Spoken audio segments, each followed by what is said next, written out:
Good morning, American Academy friends. Today I wanted to show you guys how to draw a Zen Tangle landscape. Zen Tangle is a form of using patterns to fill in blank spaces. A lot of people use it to also have relaxation and just be calm and doodle away. So your doodles and Zen Tangles might not be the same as mine, but that's okay. So first I'm going to show you guys I'm using a medium Sharpie. Again, you guys can always use pencil first. If you make a mistake, you can erase a pencil, not a Sharpie. I am using watercolor paper, 8x11, because I am going to watercolor this one, and I know that for sure. So for the cactus and tangle landscape, I'm going to start with my cactus, and I like those really, really big ones, so it's got the big hump. It's going to go down skinny. Same on the other side, go down. And sometimes their arms are a little offset, so I'm going to make sure this one's offset. Just going to curve the arm out, curve it back. Kind of like he's waving a little bit, and this one's going to be a little higher and a little smaller.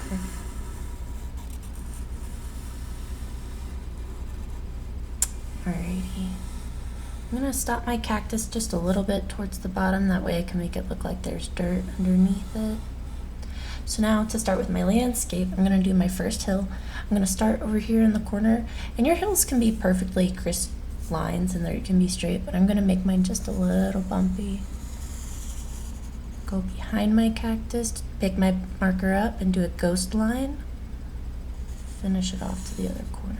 Now I left this blank under here because I like adding the little dirt lines. Make it look like it's sitting inside the dirt. So now I'm going to do another hill behind the cactus.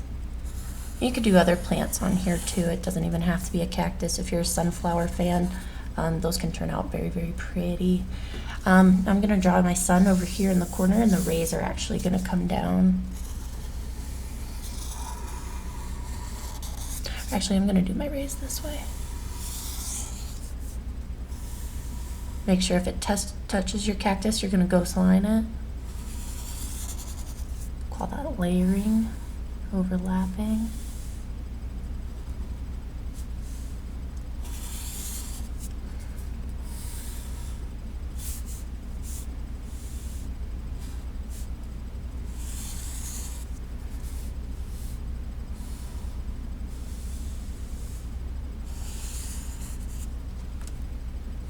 All the rays.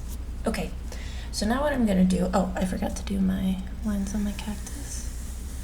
This is to make them look 3D. I curve it up at the top and then make the line go straight down. If you don't curve the lines and you just draw them straight, it kind of makes the cactus look flat. And we don't want to make them look flat, so make sure you're curving those lines. Alrighty, so there's my landscape. Now I'm going to get a smaller Sharpie. You can use the same Sharpie too. I just like the way that this makes it look a little more in depth. So with Zen Tangles, what you tend to do is within each segment you change the pattern that you're doing. Now these patterns can be detailed or they could take up quite a bit of space. So I like to leave my sun blank, and then I start to do the details in the rays. I even like to color in some space to make it bold. So I'm using a fat Sharpie right now for these triangular designs.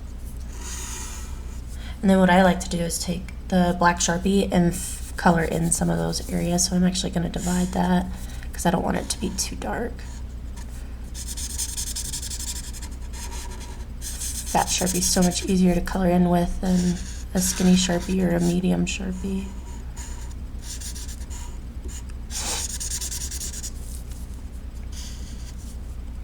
And of course your patterns and designs can be different from mine.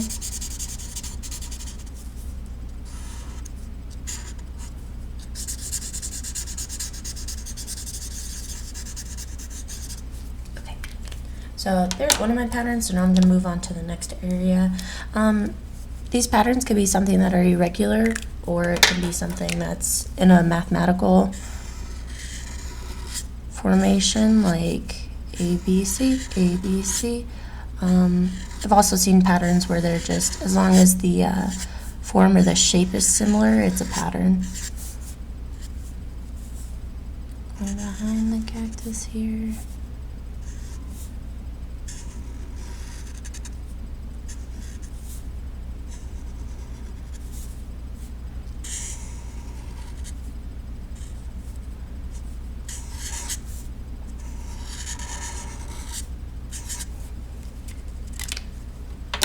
This other one, you guys can just do lines, you can do shapes, numbers, your names repeated over and over again.